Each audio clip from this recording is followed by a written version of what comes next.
Diversity, equity, and inclusion, known as DEI, once seen as a critical step towards a more inclusive workplace and society, DEI initiatives are now facing increasing opposition, with some labeling them as divisive and counterproductive. In this episode of Heart versus Head, we'll explore both sides of the DEI debate, examine recent federal and private sector actions, and ask, what does the future hold for DEI initiatives? Let's dive in. Advocates of DEI initiatives argue that it addresses systemic inequities and creates opportunities for underrepresented groups. Proponents highlight the following benefits. Increased workplace diversity fosters innovation and better decision-making. Equity ensures fair treatment, opportunities, and resources for all. And inclusion helps create environments where everyone feels valued and respected. But DEI is about more than just race and gender. It also focuses on the access to opportunities for people with disabilities, veterans, members of the LGBTQ+ community, religious minorities, and individuals from disadvantaged socioeconomic backgrounds. For many, DEI isn't just a corporate strategy, it's a moral and social imperative. But not everyone sees it this way. Critics of DEI initiatives argue that these programs can unintentionally foster division instead of unity. Opponents cite concerns such as mandatory DEI training can feel coercive or create resentment. A focus on identity may overshadow merit and qualifications. DEI departments and policies can impose significant cost on organizations without measurable outcomes. Some also argue that DEI efforts, while well-intended, can exclude groups that do not fall into traditionally underrepresented categories.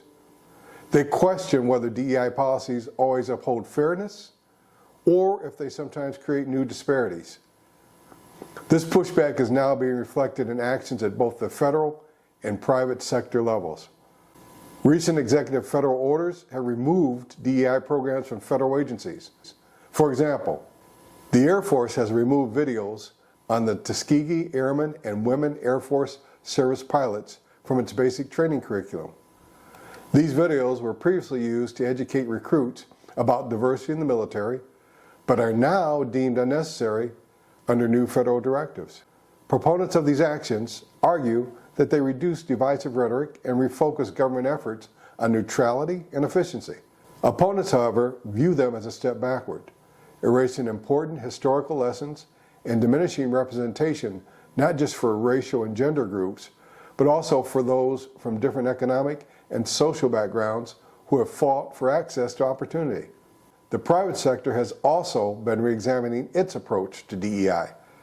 Costco has shown strong support for its DEI initiatives, with over 98% of its shareholders voting against a proposal to scale back these programs. Meanwhile, companies like Target and Walmart have announced plans to end or scale back DEI goals.